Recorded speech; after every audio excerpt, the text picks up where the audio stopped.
What's happening, y'all? This is Mike D with Black Fathers Now, where we're bringing the village to the brothers. Every couple of weeks, you can look forward to a quick inspirational message or a thought-provoking guest with knowledge and wisdom, all geared towards helping you be the best father that you can be. We're bringing the village to you. Now it's your turn to do something with what you learned. All right, y'all. Let's go.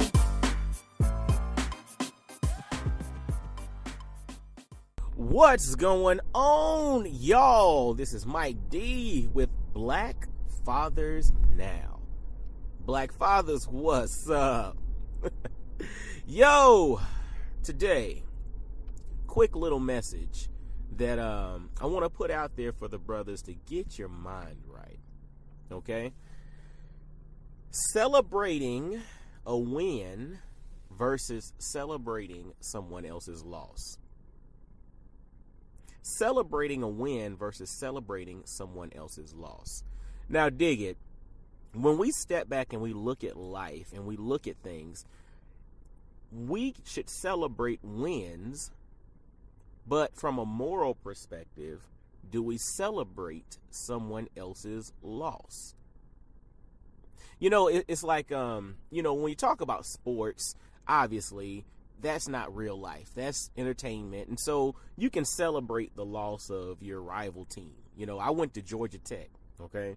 And so UGA, or the University of Georgia, or UGA, as some of the cats who finished Tech call it, you know, we celebrate when we beat UGA, or we celebrate when UGA gets beat by someone that they supposedly are not supposed to lose to. But that's entertainment. That's not life. But in life, in reality, in business, in, you know, when it comes to life and death, do you celebrate a win, and or do you also celebrate someone else's loss?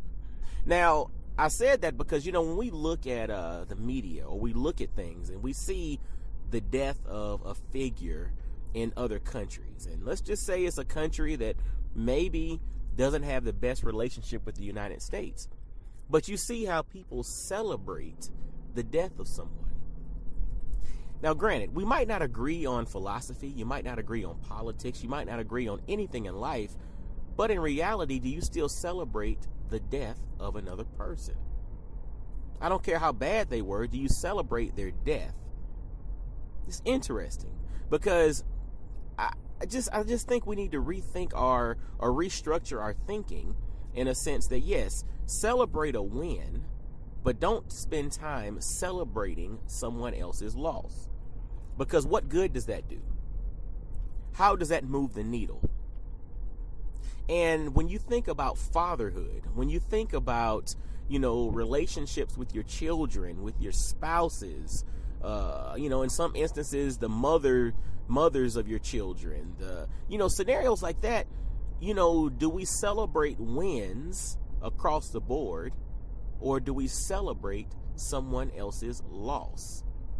And I think when we look at our mindset, or we look at the way that we approach this particular scenario or conundrum, or whatever you want to call it, the way that we approach this spills down into our children.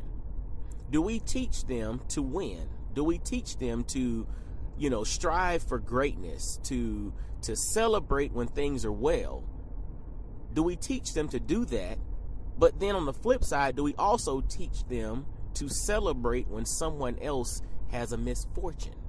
When someone else does not, achieve the goal that they're looking at, or when someone else falls on hard times, or when there's a loss of someone, whether they're a person you agree with or not, do we teach them to approach life in that particular manner themselves? Something to think about. Because when you think about being a black father, and when you think about black fathers now, being a father is important. Being a father is probably, outside of being a husband, is going to be the most important thing you do in life. It's going to be something that you have, you have to put your all into and be totally immersed in, fully engaged in. And being a black father is even more important, because we know the statistics, we know the numbers that are out there, and we know the things that, we're up against. So therefore, we have to be ever more, focused on winning. But then in the process of winning, we should not celebrate someone else's loss, because we have to be focused on now. And if we spend time and energy celebrating someone else's loss, that's time right now that we are giving away in energy or giving away in focus that could be devoted to being a better father. That could be devoted to being a better husband. That could be devoted to being a better uncle or a better mentor if you don't have biological kids yourself, but are tuning in here. Because once again, the title of this podcast is Black Fathers Now. Now. We're on the job. Focus on wins, but do not spend time or waste energy focusing on the celebration of someone else's loss. All right. Well, okay, fellas, I hope y'all have enjoyed today's podcast. Leave your comments, as they're greatly appreciated. Share this out with somebody. And once again, this is thought-provoking. This is all about Black Fathers Now. It's all about bringing the village to the brothers. And bringing the village means sometimes we bring insight and wisdom from key figures that have some things that could, add value to your life. Sometimes it's about bringing in other brothers who are living the life as a father, who have different experiences that could impart some wisdom. And sometimes it's just about throwing out a thought-provoking moment that can help you to become a better father. Because guess what? Black fathers, now is the time. All right, y'all. Be blessed, well, and wise. And until next time, I'll holler at you. Peace. Yo, fellas, I hope you enjoyed today's episode.